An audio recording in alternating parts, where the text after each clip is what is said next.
being naked is not ethically wrong in and of itself. Yes.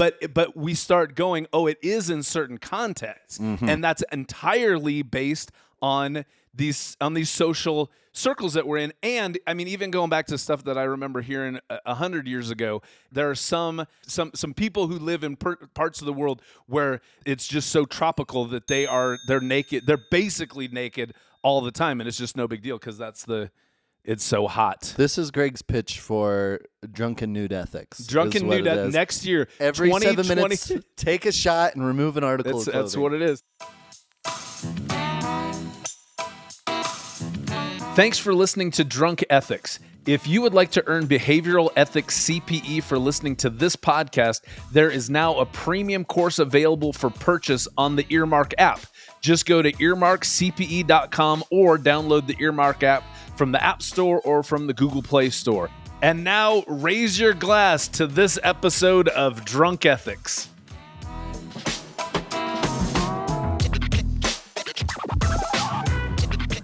Zero shots in. The ethical responsibilities of accountants are so important because the financial implications of ethical lapses and poor judgment can be enormous. If ethical standards are violated, the repercussions can be devastating, ranging from loss of business to a CPA losing their job to criminal prosecution.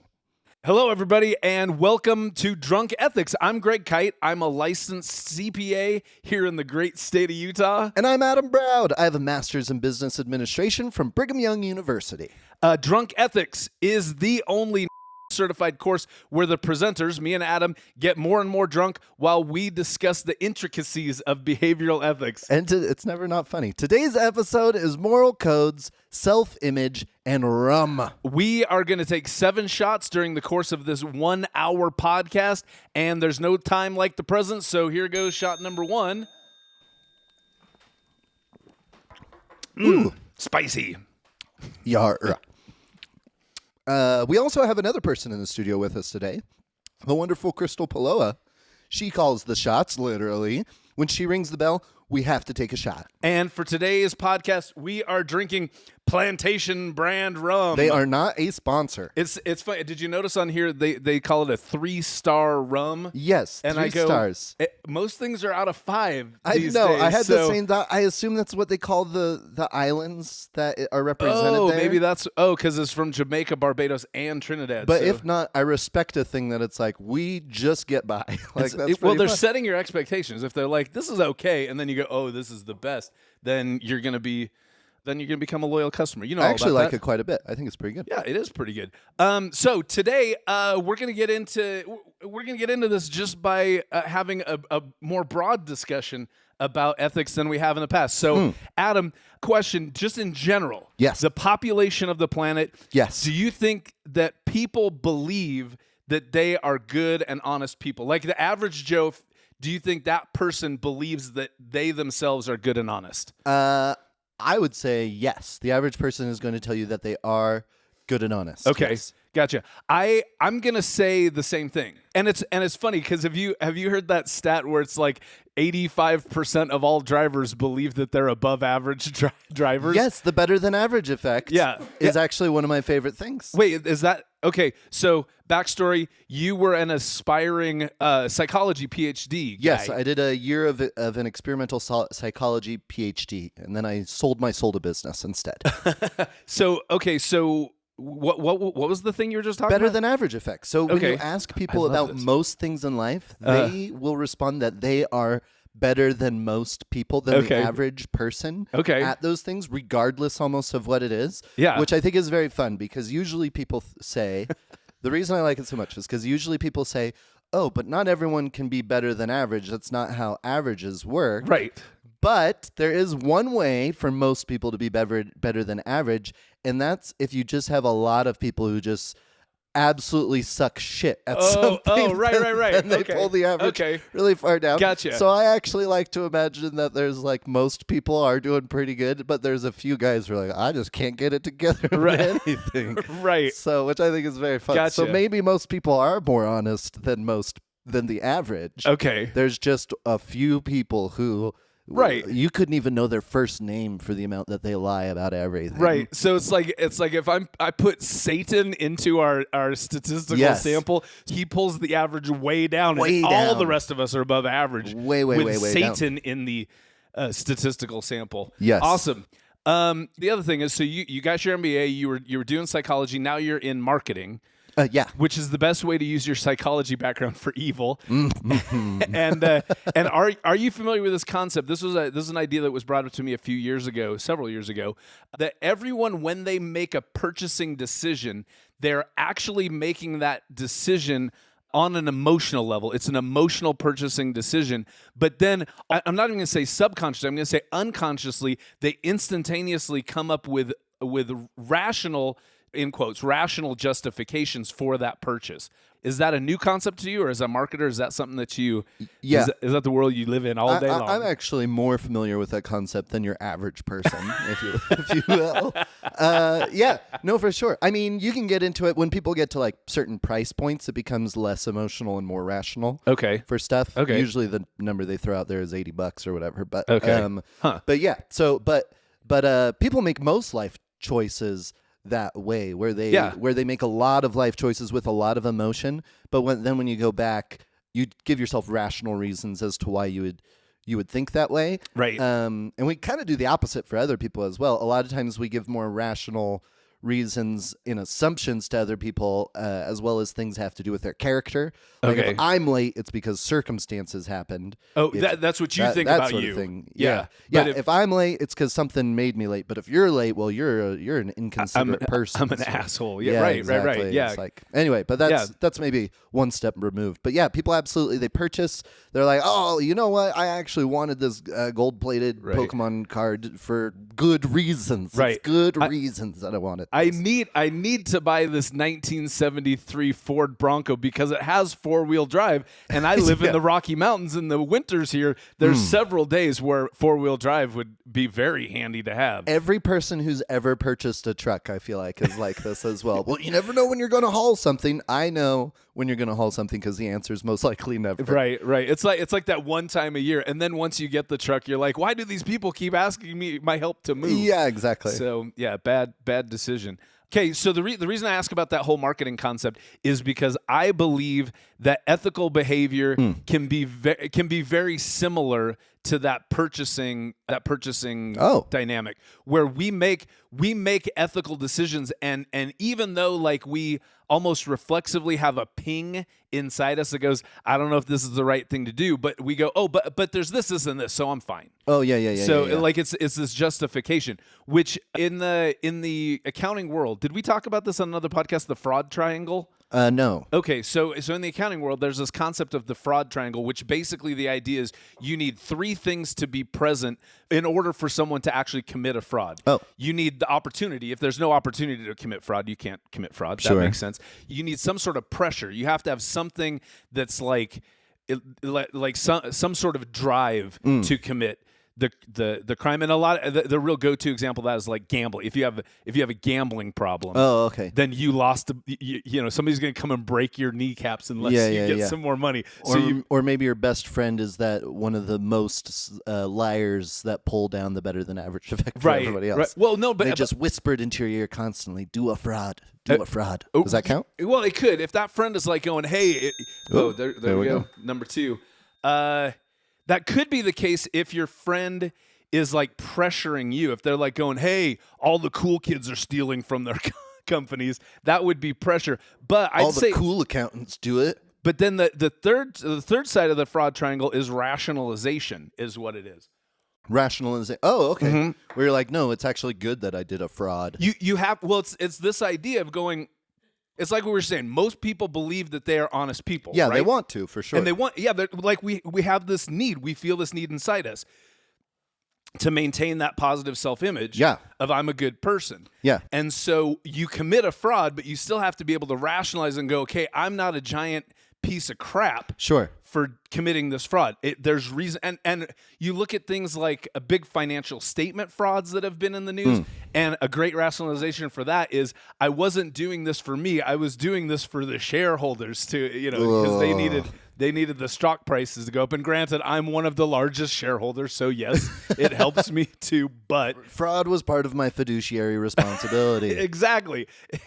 Stupid. So there's rationalization too. So really, the funny thing, I mean, when I take a step back and I think of, okay, I just realized I do this every night when I eat my midnight snack, is what I realized. Is your rationalization? Every single time. Yeah. I like pull out a bowl of cereal, and let's be honest, the reason I want it is because it's a sugary treat and Lucky Charms are delicious. Absolutely. But my rationalization is, if I'm hungry now, I can't be waking up at 4 a.m. because I'm hungry. I'm not going to be able to pour this. I'm going to pour the milk on the floor. That would be irresponsible. I just shouldn't be waking. I should sleep through 4 a.m. But never in my life have I ever gone to bed slightly hungry and woken up at 4 a.m. with like, oh, I should have had that bowl of Lucky Charms and I wouldn't have been in this situation. If I only had the foresight. Yeah, exactly. So, now I got to pop those heart stars and horseshoes thanks to my previous self being an idiot. I could be asleep if I'd planned properly. Yeah, never for done my that. sleep. It's always an emotional choice, but a rational realization or a logical rationalization. Yeah, of poor behavior. Yes. Okay. Well, so I'm fine with it, but yes. Right. Well, because I'm a good person. Oh no, I'm doing it again. But let's say a suboptimal behavior. Yeah. But even that's rationalization. It's not bad behavior. It's suboptimal behavior because that makes me feel better about myself.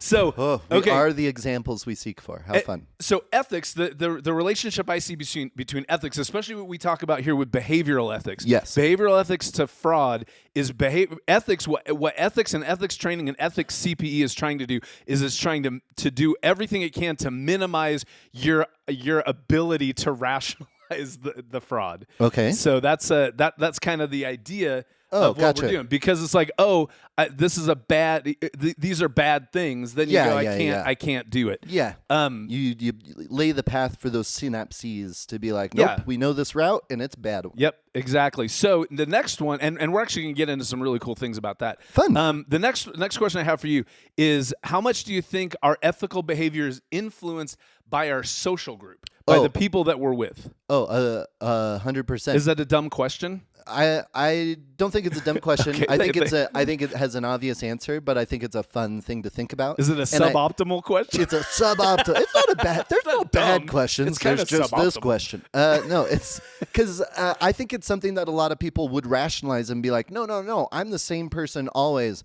Absolutely false. Absolutely false. Right. I'm not the same person when I'm alone. Absolutely not. Right. As soon as I get home, it's as simple as when I'm not with my wife, the TV shows I watch become different than the ones I watch with her. Right.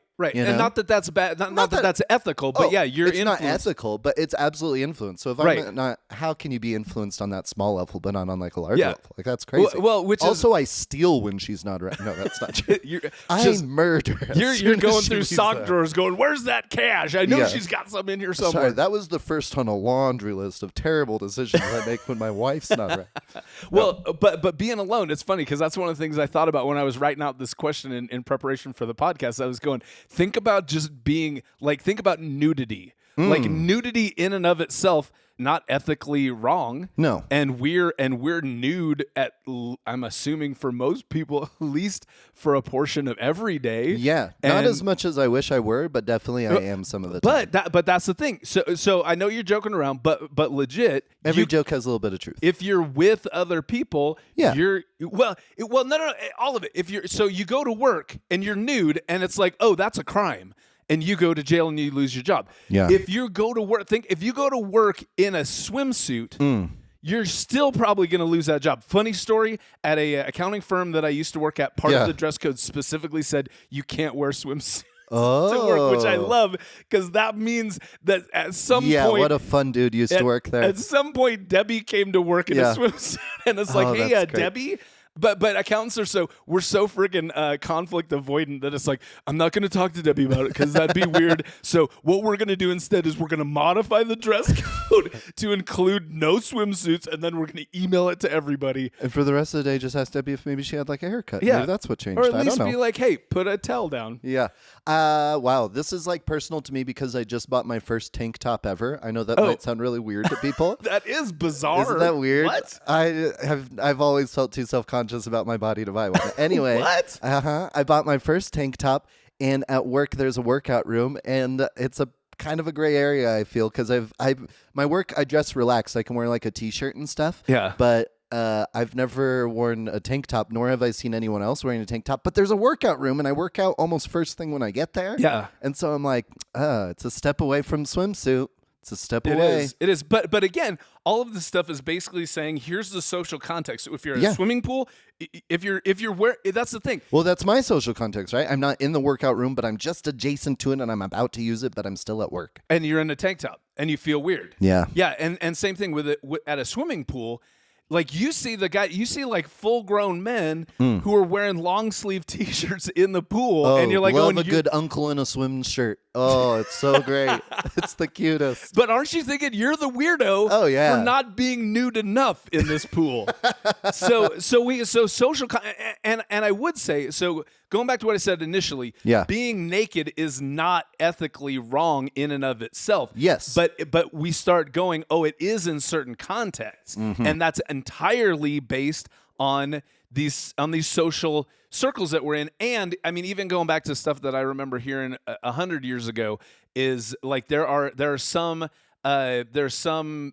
groups and some people who live in parts of the world where it's just so tropical that they're naked. They're basically naked all the time, and it's just no big deal because it's so hot. This is Greg's pitch for Drunken Nude Ethics. Drunken Nude Ethics next year. Every 7 minutes, take a shot and remove an article of clothing. That's what it is. And that's 7 shots. I'd be naked by shot 5. Okay, so next thing we're going to transition into with all that conversation kind of as the foundation. Your social surroundings alter your state of mind, and you're an emotional person who will rationalize logically about your ethic. Perfect. So we get into that. Felt perfect for us. I hope that was actually good. I think no, it was perfect, dude. We're solid. And by the way, we're pretty good. Crystal? How many shots was that? 3? Okay, 3 shots in. Last time we maybe just did 6 because not only were we drunk and miscounting. We were drunk and miscounting so loudly that both Crystal and Zach, who's running the sound, well, it wasn't loud. It was confident. We were confident in our error. It's like this is number 7. Here's the deal. The number 5 doesn't exist. We just went for it. But the funny thing is, I'm sure if you listen to that one, that was the one with the Sparkle Donkey Tequila. If you listen to the Sparkle Donkey Tequila episode and you're an accountant, you were keeping track of how many shots we took, so you already knew that. Now, my favorite guy and by the way, I was just going to say this rum, shot 3. Shot 1, it wasn't my favorite. Shot 3, this is my favorite thing ever. Nice.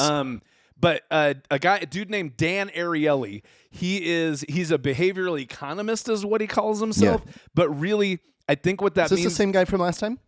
Probably. Yeah, you like this guy. Yeah, I love him. Because he's done tons of research on ethics, and we're really going to dig into the research and how he did it. That's right. I called him Dan Ariola when I was 6. That's right. That's right. Exactly. I'm sorry. So yes, we did talk about him. A behavioral economist, I think it's similar to you, where he was actually a behavioral psychologist, but then he's like, I can't make money doing this, so let's apply it to business, and now he's a rich mofo. There you go. So Dan Ariely, here's what he did to test people's ethics, to be able to do research on people's ethical decision. Gosh, I love that area of research. I think that's so fun. Yeah. Tricking people into doing the bad things they don't want to do, and then being like, this is for science. Right. I'm morally neutral. Exactly. Well, okay, and it gets nuts. So here's what it is. I've got on your sheet right here. Yes. We've got this matrix. This was what he would do is he'd get students who volunteered to be part of his experiment. Okay. And the way he would do it is he'd give them 20 minutes. It's a 20-minute time test, and he'd give them 20 of these matrices that we see right here. Oh my goodness! It's a 3x4 matrix. Every box is filled with a 3-digit number. It's like the first one in this example is 1.17. Yeah. And all of them have a digit, so it's a single digit with 2 out to the 100th place. Mm-hmm. And your task was you had to find the 2 numbers in this matrix that added up to the number 10. Oh. and there's exactly one pair in there, and you have to find it. So you go, okay, that's like legit 5th grade math, maybe 4th grade math if you were gifted and talented. So that's what you had to do. But you only had 20 minutes to do. It's not difficult math. It's time consuming math, and you would get paid for every matrix that you got right. In this. Oh, okay. So they'd start the clock. They'd give you these 20 matrices. They'd have you get going, and at the end, you'd turn them in. They'd grade them, and they'd pay you according to what you got correct. And what they found is, on average, because they just take the average score for everybody, and they use that as the control group. Yeah. So they took the average score. On average, people would be in 20 minutes. People would be able to get 7 of these right. So it took about 3 minutes of going through on each one to be able. That's surprising to me. Or honestly. Surprisingly high or low? Low. Low, yeah. Yeah, I'd probably be better than the average person at this. Interesting. According to his self-reported research, the average score was 7 on this. Not an awesome score out of 20 is what it was. Well, I guess there was a case they could have gotten some wrong. So. Right. Okay. Yeah, that's also absolutely the case. So use that as his baseline, going, okay, on average, when things 7. are normal, like a testing center situation, yeah, people are getting 7 out of 20 of these right. Sure. The other thing to think about is that people didn't really know that this was coming. They couldn't really prepare themselves and get like a strategy for doing this. Oh, okay. So it was like, oh, this is what we're doing. Okay. Oh, how do I do these? Whereas I took the GRE and the GMAT for both of my. So as soon as I saw it, I got a flood of like test-taking secrets come to mind that were like, there you go. This is how you trick people into thinking you're smarter than you are. Right. So that's great. So then to judge people's level of cheating, he did the exact same thing. So the exact same test, the exact same amount of time, the exact same payout per question that you got right. But in the second situation with different cohorts of people, he would say, okay, take the test, and then he'd give them the answer sheet. And he'd say, you grade your own paper. Grade your own paper. And then not only that. I'm 20 for 20, baby. Once you grade your own paper, here's a piece of scrap paper.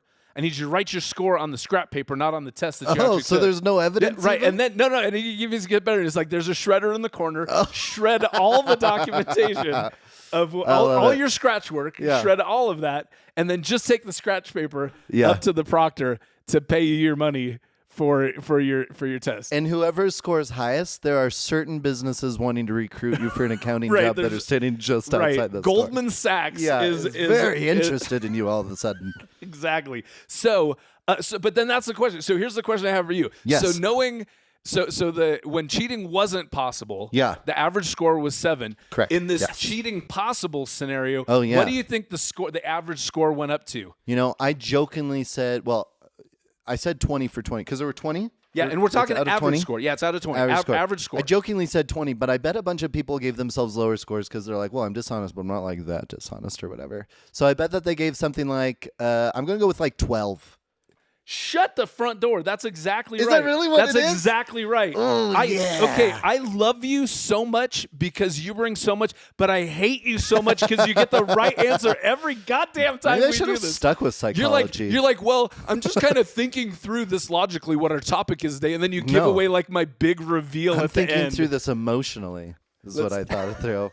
So, well, how did you get to 12? No, absolutely. I'm willing to bet that everybody is like looking at it and they're like, oh, let's be honest. Really how I got to this is because I took math tests in high school that I had to grade myself. That's really where it comes from. Because if you cheat on your paper and you like put here comes another shot. We don't ever cheers these. We don't. I'm sorry if that's a disappointment to you. It's a disappointment to me. Okay, so you took math tests, you graded yourself, and you cheated on those. Not all of them. Okay. But sure, I cheated on. Well, I guess it was more English vocab tests. Okay. Well, it's a test. And you have to turn it in. You cheat on a few or you don't cheat on all of them. And then if you cheat on just like 1 or 2 or whatever, you get your paper back and your teacher's like, hey, you put that you were right and you were wrong. You're like, I'm a dumb dummy. I mean, look at how many I got wrong. You can't argue with that. right? I must have just made a mistake, right? So I'm sure that part of it is like, well, let's see how this rides out. Okay. But I bet the bigger So you think some of that fear was fear of getting caught? I bet part of it is. Okay. Just that Even, social but surrounding. they shredded their paper. Yeah, you but think they're anyone still like in an 8. Oh, sure. When you're doing something wrong, absolutely. Everything seems possible in like a Okay. conspiracy, Okay. right? Yeah, Especially yeah. if you're doing something that's so I like easily that. found. I'm sure that there were some people who are like, he says he wants me to shred my paper, but that seems too convenient, right? Right. But I bet the bigger part of it is someone's looking at it and they're like, okay, I said 6.28 and 4.82, but the answer is 3.82. Now I know why I got that wrong. I was pretty close. I think I actually meant to circle 3.82, so I'm going to give myself the credit. And then they rationalize it where they're like, oh, if I'm grading, if I knew the right answer, I knew the right answer. If I'm grading, did I circle the right answer? No, but this is a test of did I know the right answer? And I knew the right answer. Absolutely. And so then they do that, but you can't do that every time. You can't tell yourself that because otherwise you think you're a bad person. Right. You don't want to think you're a bad person. Okay, and my take on it, so everything you're saying I think is absolutely valid. My take on this has always been, because, and I've done this, so I've presented this a lot, this concept a lot live to a live audience of continuing education takers. Wait, and you've told them about it. You haven't had them do it. No, yes, I did. You did? But not under, I've had them take a quiz.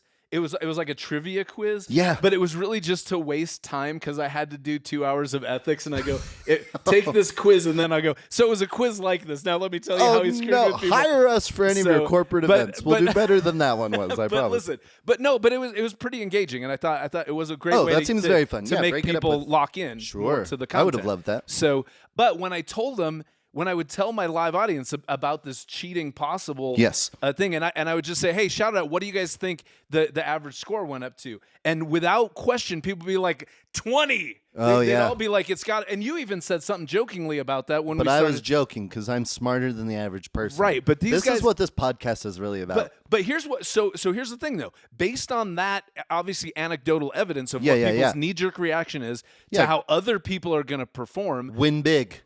And then judging other people's stuff. Oh, that's interesting. Yeah, so they're going, if you can cheat, all of these horrible people are cheating as much as they can. Sure. I'm way better than that. That's I'm only going to cheat by I love that. So I'm only going to cheat to 12 instead of to 20 because I'm sure everybody else is cheating all the way. And then I'm a better person when it comes to cheating than the average person. Right. Oh, that's such a beautiful thought. Right. Humans are the most stupid, beautiful animals in the world. I love them. The other thing, and this is more me just trying to think through this, because the bulk of the experiments that Dan Ariely reports on were done at MIT. So it's every time you say Ariely, do you think areola? No, I only do when you start asking me that. So it's MIT, so it's college students. Okay, is who we've got doing these tests. Oh yeah, people don't trust college students at all. But no, think about it. If you're a college student and you got a 7 out of 20, you're going, oh my gosh, this is the worst test I've ever taken in my life. Yeah. And if you cheat, tests are so high pressure when you're in college as well. But then think about cheat. What are you doing if you're saying, I didn't get a 45% or a 35. I didn't get a 35%. I got a 60%. Nailed it. You're saying you're saying I'm a good enough person to only give myself a barely passing. Like this wouldn't be passing if it was a class that was in my major. Yeah, but I believe in myself to the level of a D. But it's just like, again, I think it's part of how you justify it. You go, I'm not giving myself an A++. I'm giving myself a D- on this test, so I'm not a horrible person. I think that's still. I love that there's some people listening to this podcast who are bound to think that's why you should just cheat big. That's like the lesson they're walking away with, I hope. Okay, and now in terms of cheating big, here's what Dan Ariely says about his research as a whole. Okay. Is he says that they've done this test to thousands of people. They've changed even when really it was just a couple hundred. Nice try, Dan, whatever his name. Dan, nice try, Dan. They changed the amount of compensation people would get for the right answers. Oh, okay. They did all this stuff, and he says throughout all of our experiments, he said we have never, not once, had anyone who was able to cheat. No one has ever given themselves an 18 or a 19. Whoa. They said we've had a few people who have given themselves a 20, but there's this like there's this weird like rain shadow area of Interesting. the 18 and 19. Why do you think that's the case? What do you think explains that the jump? Because I have an idea. I don't really know. The 20s are pretty interesting to me because in all honesty, I think I maybe would give myself a 20. Yeah. But because I would try to take one more step back and be like, okay, this is obviously an experiment. Oh, right. We're testing something. I'm going to with people. And it's Right. more fun to go way big when someone's okay. clearly asking something my honesty. Yeah. Because it seems like a more fun story Okay. to have a researcher in front of me and be Nice. like, hey, we noticed some discrepancies. I'd be like, probably from some of these idiots. I was the one who got a 20 out of 20. And even though I wouldn't believe it, it would Right. be my morals fall as a comedian as do the funnier thing. And it's right. funnier to lie big. Well, but it's all 18 or 19 is fascinating why they would skip over that. right. Well, okay, and I love what you just said too, because you were like going, okay, I'm drunk enough to. Yeah, I had a really important point I was gonna make about what you just said. Oh no, because you in that terms of rationalization, Yeah. you were going. I understand this is a game. Yeah. Everything right here is just a game. This isn't the real world. There's a higher moral at hand, which is comedy. But even like that, you're going. They have this money allocated to the psychology department. I'm not. They're planning on spending this money anyways, and so it's really not an ethical. This isn't an ethical thing at all. This is just a game. If anything, I'm going to help them and discover one more thing about the human situation. Right, exactly. So I think that's very fun. What you're saying right there. My take on the whole thing. Yeah, the 18 or 19. The 18 or 19 yeah, missing. Tell me what you think about that. Is psychopathy. Oh, psychopathy. Mm-hmm. You've got apparently from what I've read, 1% of the human population is psychopaths, and psychopaths. This is a hard lesson to learn right after I said I'd give myself 20, but keep going. It is, and I'm going to say those people. And maybe they were just comedians. 1% of the population's comedians. Well, Great. yeah, that's probably so. Which the overlap between those and comedians might be greater than I'd like to admit. Yeah, it's there's a high correlation. But the idea is that psychopaths, they don't have that internal compunction to see them, that they just don't feel the need to view themselves as good people. Well, because the morals are derived from the end. The means always justify the end. Yeah, exactly. There you go. So I don't care what our social construct is about morals. I don't have any kind of internal compass. The only reason I might follow the rules is because it's going to benefit me. Yeah, the goal is not to be honest. In life, the goal is to get $20. And they go, oh, I can cheat and get $20. So here's okay. So that's what I think explains that. But here's so Dan Ariely he then takes this information that he has, the 7 average when you can't cheat, the 12 average when you can cheat. Yes. And then he starts messing with people even further with that. So here's one of the ways I love this guy as well. He's so much fun. This is why I wanted him to like me so bad when I met him in real life, and he was so not interested in me at all. I hope you get another chance, and he'll love you and he'll hate me. He will, like retro if he hears anything about us. I have leveraged his data to my benefit so much he should hate me worse than he ever has That's before. Research. That's but I also wonder if I pushed some of his books. Dan Ariely, he's got some wonderful books. Go buy them and read them. I'll read it. There you go. So here's one of the ways that he not messed a with sponsor. Here's one of the ways he messed with people even more. Same thing in the cheating was possible scenario. Yeah. He had however many people were in the cohort. I don't know how many people were in the cohort taking the test that day, but he hired one person to be an actor to pretend like he was just a Confederate. That's what they call those. Okay, so he hired a Confederate. Seems problematic, but that's what they call those, right? As does Plantation Brand Rum. Oh, that's true. So this is a podcast of problematicy. So he hires a ringer. I'm going to call it a ringer. Okay. And this he hires a racist. Go on. And the ringer's job, he had one job. So he goes in, he's pretending like he's just a knucklehead like the rest of the people taking this test. They explain that you grade your own, you shred it, you take your scrap of paper, you give it to the people, you get paid. Sure. So this guy's whole job was to wait approximately 60 seconds after they explain that to stand up very publicly, walk over to the shredder, go shred all his stuff, go up to the proctor and be like, got 20 out of 20. They hand him the $20 and he leaves. I love it. That was how he tweaked the whole thing. What a fun job. Right? isn't Yeah. it? Just messing with people. Man, my goal is always to be the next person after the Confederate to just always be the first one to stand up and go, this guy. That's it. That's all I want in every psychological experiment. It's just be that Which guy. is okay. And then they have to report that audit where they're like, we had most responses like this, but we also had one standout person who said, quote, this guy. I would love for that to go in a research paper, and so would every psychologist. So what do you think happened to the average score with the guy? What do I call this guy? The ringer. The ringer. The ringer. With Oh, the it went ringer. up for sure. You just got social permission to just say. Oh gosh, you're so seriously.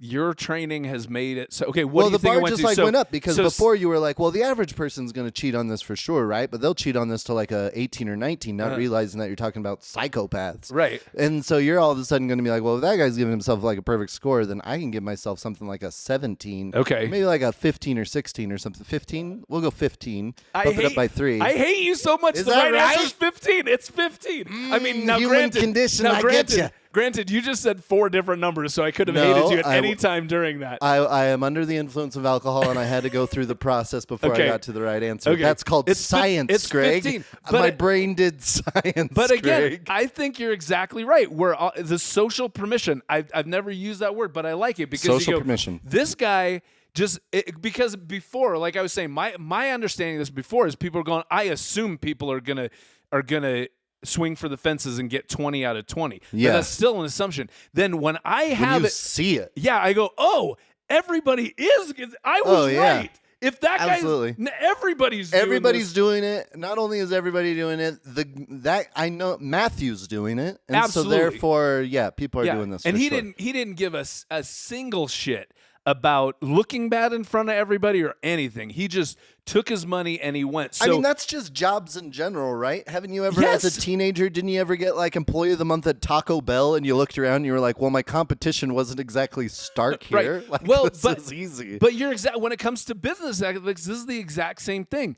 Is that if people at your job, Yeah. if you know people are acting shitty Oh, yeah. at work, and then you go, okay, and now I have social permission to Sure. act shitty at work. If the I'm accountant just next to you, every time he X's out of Excel, he audibly says, good enough. Then yeah, right, like do right. whatever the hell then, you want. Then as long as you exit out 20 minutes after him and say good enough, then you go, at least I'm better than Dave here. Yeah, exactly. And then you win. Then And you you win the battle for your own moral self-image. Employee of the Month, Accountant of the Month. Accountant of the month. So that's why like the culture at your job is so important in terms of having the proper ethics at work. If people are being ethically shitty at your job, you too are going to be ethically shitty at your job. The reverse moral of this is people hearing this and being like, oh, so I need to get into a morally corrupt place if I want to be morally corrupt as well. Right. Or if I over-exaggerate my own moral corruptness and then bring it down real quick, then I'll just match the average.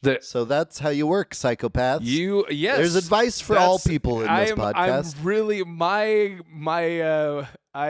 the way that your brain is doing this ethical chess game makes me concerned. I don't act like that. I'm a good person, despite how I said I cheated on my math test right. earlier. Okay. So the next way I rationally know I'm a good person.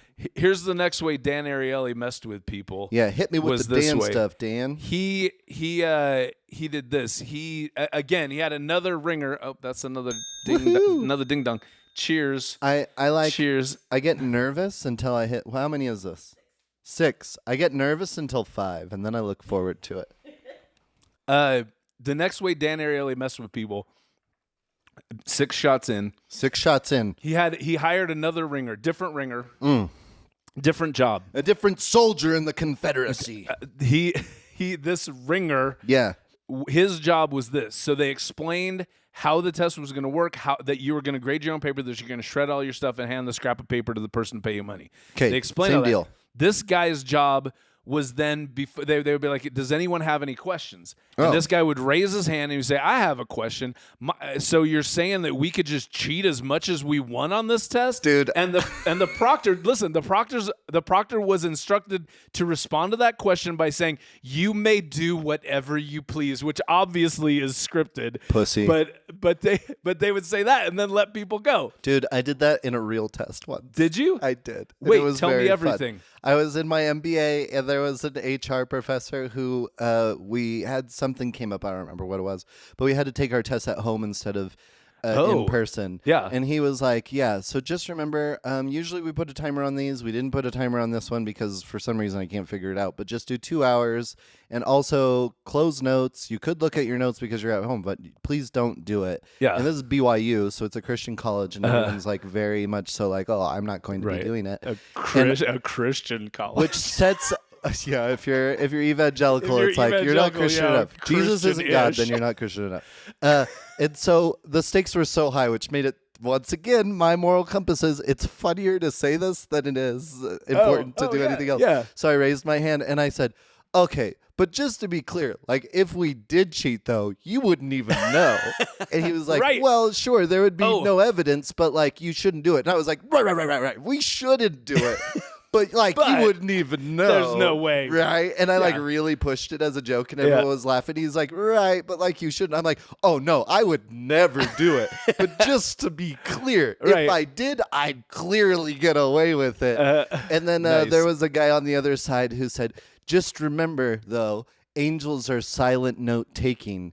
And I responded to him, "So you're telling me they're keeping their mouth shut?" And it was the best response I think I've ever wonderful. had. It was very That's funny. wonderful. And I was the accidental Confederate. And I didn't cheat at that test. Right. But but I probably made some other people cheat at that test, which is very funny in retrospect. So my funny story, similar to yours. I used to, before I was an accountant, I was a middle school math teacher, and I was a lazy middle school math teacher. So Good for you. I always let the students grade their own paper. No one gets paid enough to be a good math teacher. My justification, my rationalization for this was that if you see the mistakes that you made on your homework, then you're more likely to want to know why you made those mistakes. So it's like I don't know if that's a good. That's what it sounds really it good. sounds but like from the teacher's perspective, it sounds really lazy. But I bet it's better teaching, honestly. It probably is a better pedagogy than like shame yourself and make it and mark yourself in red. I'm 6 shots in and I just said pedagogy. Dang,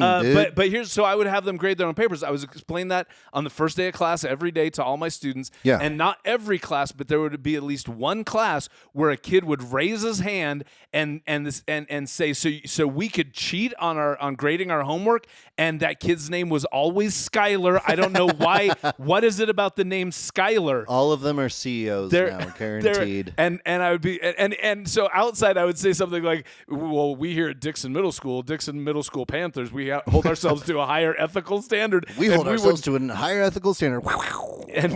And we wouldn't do such a thing. But inside I was like losing my goddamn mind, going, "Skylar, why are you saying out loud the thing that everybody's thinking in their head?" And he's like, "Shut the fuck up, Skylar!" Because I come from a long line of Skylars, and we are a proud people. That's it. Yeah. And so, okay, but now here's the question. Sure. So with this ringer saying that question, what do you think happened to the average score? Dude, let's see if I can even remember what the ringer said. The ringer said, "So I can cheat as much as I want." Oh, so I can cheat. And the as much proctor as... says, "You may do whatever you please." Oh, I mean, you may do whatever you please. Pulls the curtain back a bit. So I think people cheated more, but somehow I feel like not seeing someone do it, just asking the question passes judgment on them. I don't know. I want to say it goes to like 14. Okay. Is this my first time I'm wrong? You're not your logic's right. Your actual number's wrong. Dang it.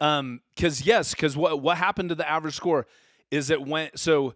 Just to review, Sure. 7 when cheating's not possible. Yeah. 12 when cheating is possible. Yes. Bumped up to 15 when you see someone the cheat outright. Right. But then with the question thing went down to 10. Oh, went down to 10. It went down to 10. Because all of a sudden people are judging the guy where they're like, "Oh, he asked out loud." Dang. So maybe I made people be more honest in my thing when I asked my question. And so did Skylar, according to the research. I thought I was a bad person until just now, but I'm even better than I realized. So I'm for sure better than the average person based on the residual effects of my dishonesty. Well, here's my take on this whole thing. You being like, let's use your story because I like that story better than Isn't Dan it? It was Ariely's story. so fun in the moment. It sounds hysterical, but what you did is you forced everybody to be like, to choose a side, to pick a side. Exactly. Yeah? And then immediately people going, am I a good person or am I a bad person? They're like, I'm not going to be Adam. We all just laughed at Adam's response. It seems so ridiculous to be an Adam in this situation. And that thing, when I got mad at Skylar going, how dare you say out loud the thing everybody's saying in their head? By saying out loud, you're then, again, as this ad hoc social group, you're forcing people to make an internal judgment on what kind of person they are. You know what? When I even took that test, I had the thought where I was like, man, it'd be so easy to look at my notes. And then I was like, I just announced to the class that I was going to look at my notes. I can't look at my notes at this point. Exactly. Yeah. Because again, it's this weird, like counterintuitive way. I said out loud the thing that everyone was thinking, right? And I'll tell you what, I am feeling drunk, but I feel like I'm keeping it together. Solid. Is it time for shot 7? Crystal's given a good thing. I think that question was the best indication that you're drunk. That you're like, I drank 6 shots, but I want another. Am I even drunk? Am I even drunk? This isn't right. It's the most drunk sentence you've said. I'm going to take my 7th shot right now, and then I'll take an 8th when we ring the bell. Because listen, full disclosure, Crystal and I are getting a couples massage later, and I want a good story. Yeah, you want an 8-shot massage. That's right. Okay, so take 10, dude. Let me tell you some 12. Oh, so I was. You were right there. I was 7 seconds ahead. You were 7 seconds away, but you can't be dishonest at this point. No, you need to be ethical. This is my 8th. I'm going to take 2 in a row right at the end of the podcast. I'm spilling rum everywhere. Man. Do you think pirates sat on an island and talked about ethics while they drank rum? All day long. So if you took a third of the treasure, but you had the option to take half, what would you do, and how would you rationalize it? Let's just be clear. I had the opportunity, and I had the pressure, and I also had the third one, which makes the Bermuda Triangle of fraud. Arr! Yarr. And I shall bury the treasure and put an X on me map. Yo ho, let's all become accountants. Okay, here's another way that Dan Ariely messed with people. Yes. So, and I think it relates to what we just talked about with the thing of so you're saying we could cheat? Dan, kind of show me how'd you fuck the people up. He did this. He said, okay, we're going to take this math test, and you're going to do bad at it. But first, what I want you to do is he couldn't be dishonest. No, he's like, I'm totally pinnacle of ethics. It's like, I understand college students' mathematical skills. He understood You're going to be horrible at adding.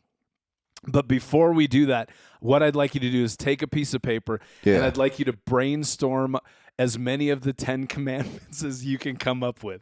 Okay. So it's like, we're going to do that first, and then we're going to take them. Thou shalt be God? I don't know. He hands these all out, and he has them brainstorm the 10 commandments. Sure. So first off, I don't know how many times he did this, but he says... I feel like the average person don't know much of the 10 commandments. He said none of the people was able to get all 10 of them right. Which I think I think that's surprising that none of them got. I would think somebody'd get all 10. I don't think I could get them all 10. I was religious for a long time. I think I could get all 10 because I'm a badass. Yeah, you were a pastor. I could get all 10 when I'm drunk with 8 shots of Plantation 3-star rum. Now, don't kill. Don't make engraven images. We don't adulter. Okay, keep it.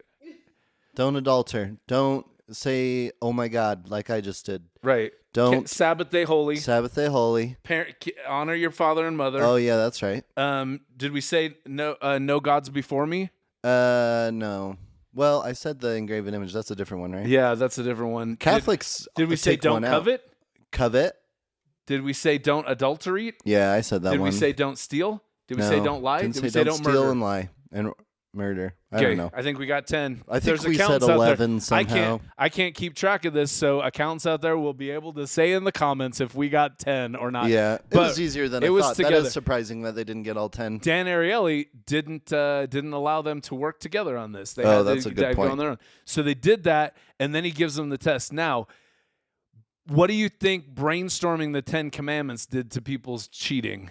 Because again, if you don't gosh, remember I'm not in the right headspace. They got 12 when they 12 were being like their natural selves. their natural cheating selves. You bring God into the mix. Wait. So they had to brainstorm and then they had to take the math test? Yeah, and then they could cheat. So they had to think about like thou shalt not lie potentially, but they didn't get all 10. So some of them didn't even realize that he lying said was some a of sin. them. Here's the other thing that was more surprising. He said some of them got 0 of them right, and it's like, come on, thou shalt not murder. Yeah. Get that one. I mean, what kind of horrible psychopaths are there? It was like, I don't know any of these. I can't even guess a good one. Like, don't kill somebody for no reason. I'm more fascinated by those people. I want them to start their own religion, because if they came up with the top 10 things God doesn't want them to do and murder isn't on the list, I'm fascinated at what they think God is interested in.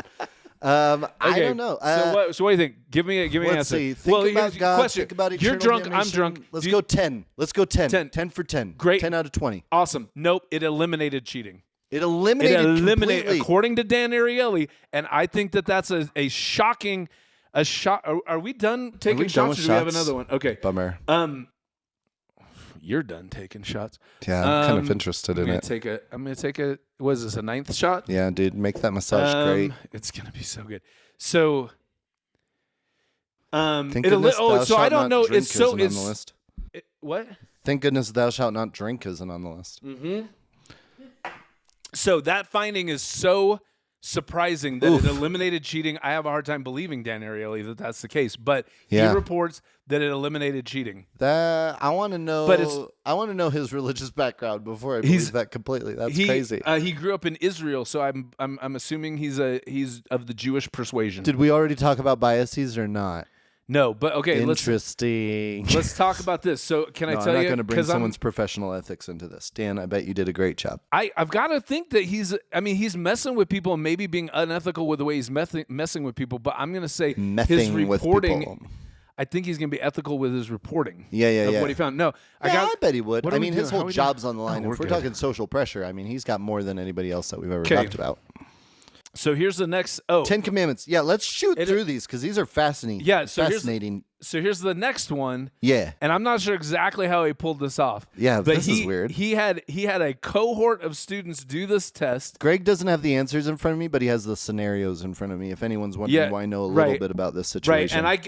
And because I knew I was getting drunk, I wrote the answers on my sheet, but he can't see my sheet. Yeah, I can't see it. I folded it in a way such that to divert his gaze from the correct answers. I did see a peek at one point, and I promptly looked away before I could understand what was written there because I'm an ethical person. How Look at you, is that? Dude, transparency. Transparency, motherfucker.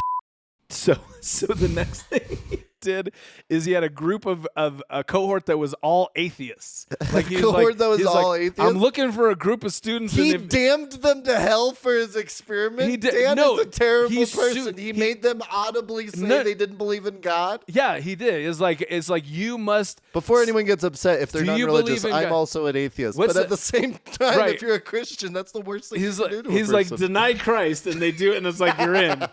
So good. Let's run an experiment on you guys. You're lost already. And then we can do what we want. After they're in, he says, before we take this math test, I need you to swear on this Bible. Swear on the Bible you don't believe it's just a book? No. Swear on the Bible that you won't cheat. So it's like, swear on this Bible that you won't cheat. And then he had them take the test. What happened to their scores? I bet it went down still, because in that scenario, at least for me, I would be like, okay, this book means nothing to me. But at the same time, me looking into your eyes and promising something.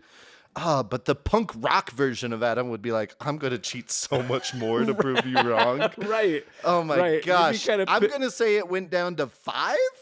No, that would be amazing. It went to 7, which is the same as when cheating was. It eliminated cheating. It eliminated it completely? But listen. God is the scariest. Stop. Your thoughts are going wrong. Because remember, because you said it would go down to 5, which means that the average score when you weren't cheating was 7, and the atheists are just dumber at math and got a 5. I didn't understand anything you just said, but keep going. Then, so what happened is it basically, do you understand? It eliminated cheating. Yes, it eliminated cheating. They stopped. Which is so weird.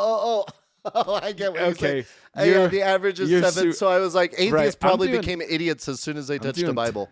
I got to do 10. I'm going to 10 just because 10 out of 10. 10 commandments. That's one very shot fun. per commandment. One for all of them. Okay, I get what you're saying. This might so be the a average horrible was decision. 7. Where did it go? And it went. Oh, so it went to 7. So it eliminated cheating. Man, my brain is It's okay. just like It's having okay. a great time. That's okay. But you're helping people because I think there are people listening to this podcast who take shots with us. Oh, that would So be you're fun. helping them. At the very to get least, through they're their thinking fog. like, I don't remember what the true average was, which was 7. The downside is those people have to take a short quiz about this podcast and to they get the can't credit. even cheat on it. and I they bet. can't cheat on it. No. Bummer, guys. You can't even cheat. Here's my commentary on the atheist thing. Yeah. Is this? Yes. Is that I would have thought because atheists are assholes. I'm an atheist, and most of them are like screw God. I'm gonna do everything I can to be like a jerk to God. So they'd be like, you just only made me worship numbers at this point. They'd be like, accountant. you made me swear on a Bible even though you knew I was an atheist. That makes me so mad. I'm gonna cheat all the way. But they didn't. It didn't force them. It eliminated cheating. I would assume it'd make you nicer, where you're like, I get what this because I'll be honest, the assumption that all atheists are assholes, I think frequently is true in the sense of like them pushing an agenda. Somehow people think that they're going to like deconvert from Christianity or being a Muslim or whatever it is that you adhere to, and you're going to think you're going to become this person who's like, and now I have no biases. You freaking idiot.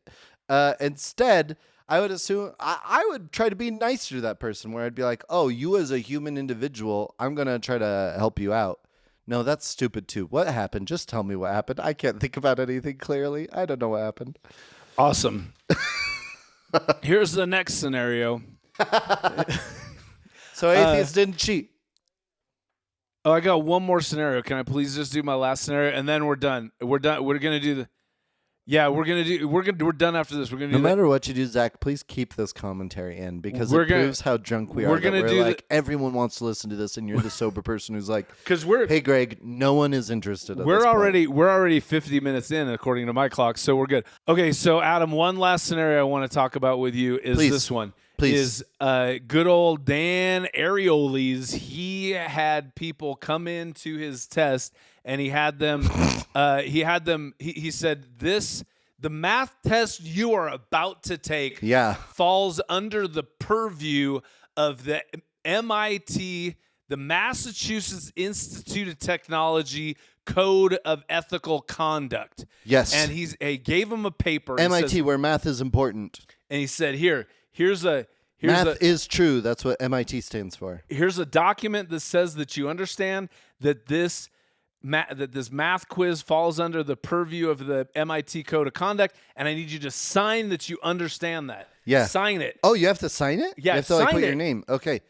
I believe that math is true, and I love all things that are math. And they signed it. Yes. And then what? And then they took the test. What happened to cheating when they signed the MIT Code of Conduct? I think I want to say it eliminated cheating. It did as well. because you're good at pattern recognition. It absolutely. No, just because I think when it comes to God, people are really just recognizing an authority figure, and MIT is equal to God when it comes to engineers. Okay, it did. It eliminated At least cheating. any interview I was ever in as an HR person, if you said MIT was in your background, people expected you to treat it as if they were like, I saw God. You should hire me. I'm. It eliminated it. So It eliminated really the cheating. authority figure is like an interesting piece. So I guess for ethics, man, I'm drunk and I'm trying to draw a grand conclusion from this. Here we go. So when it comes to ethics, if you are accountable to another person who can be viewed as some sort of point of authority to you, so maybe instead of you influencing them, because we already learned that the social influence is something that's going to bring you, well, really you're going to like convert to the social influence. But if you have someone who will not convert to you, instead they are going to hold influence over you, then you will become more ethical because you are adherent to the rules that they give rather than them being adherent to the rules that they give you. So therefore, accountants, make sure you got like a little buddy who you can be like, hey, buddy, you're my little ethics pal, right? You're my ethics You're my fairy. ethics pal. You're the little ethics fairy that's going to whisper in my ear and say, be ethical. Yeah, and you can have like a buddy who's like somehow, or I mean, obviously like an authority figure, or I guess you guys probably, I don't know shit about accounting, but if you've got like an external third party who's going to review your work or something like that, then you're probably going to be more ethical because it's they are the God that you worship. But then, that's one of the 10 commandments. Have no other gods before me. You got God again. You got God again. Okay. Accounting's your religion. So I probably went too far at the end, but I think the rest of it stands. I can't process auditory information right now. But I nailed it. The takeaway that I have from this Boop, boop, and boop. the takeaway that Dan Ariely had from this was that you need to have an authentic reflection Yes. on a moral code. And it kind of doesn't matter what that moral code is, because atheists reflected on the moral code of swearing on a Bible. Oh, that's beautiful. And need if to you have an authentic reflection on your moral. Oh, I love that. Then it like puts this. Okay, did you see The Incredibles? Yes. Do you remember Violet? Oh, yeah. She was awesome. She could turn invisible, and she could also put A force field around herself. I don't know how those two things are related, but she could do both. It's cool, and that's very the cool. thing. If you have an honest reflection on a moral code, Yes. you have an ethical Violet-style force field around you for a finite period of time where you're not going to do unethical stuff. If you have an honest reflection on a moral code, is what happens. Now, Adam, You did not need Violet for that circumstance, but I love that you used it anyway. here's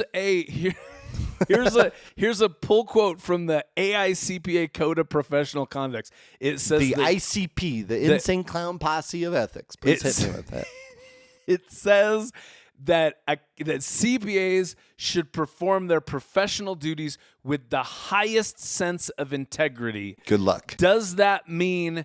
Do you believe I think we said this on the last podcast. Do you believe that means that accountants are supposed to be morally perfect? Yes or no? No, they can't be. They need to set themselves up in. Oh, you said yes. I say they yes. Need to surround themselves with stuff that will make them so. No, you can't. You don't have a do-over.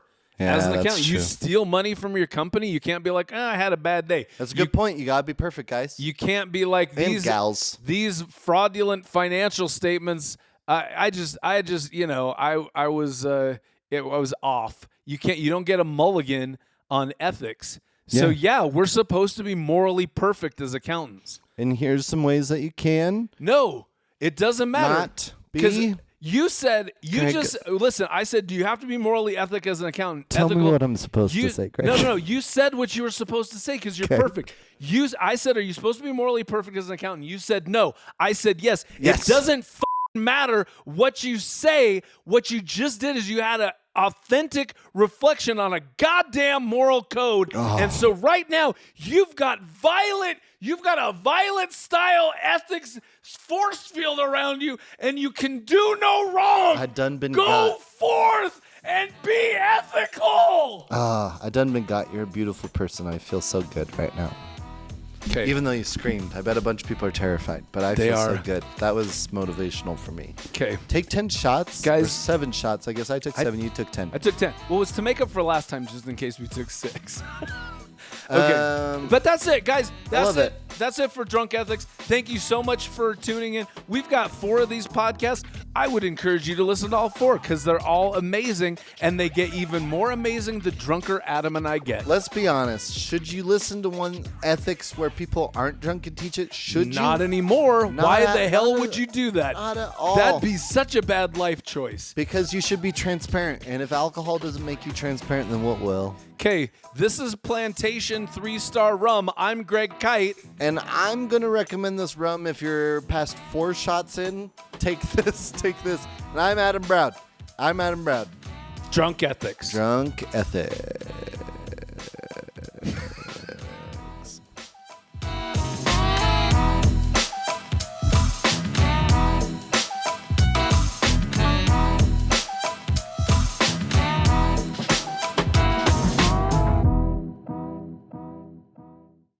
Go ahead, read your thing. 7 shots in.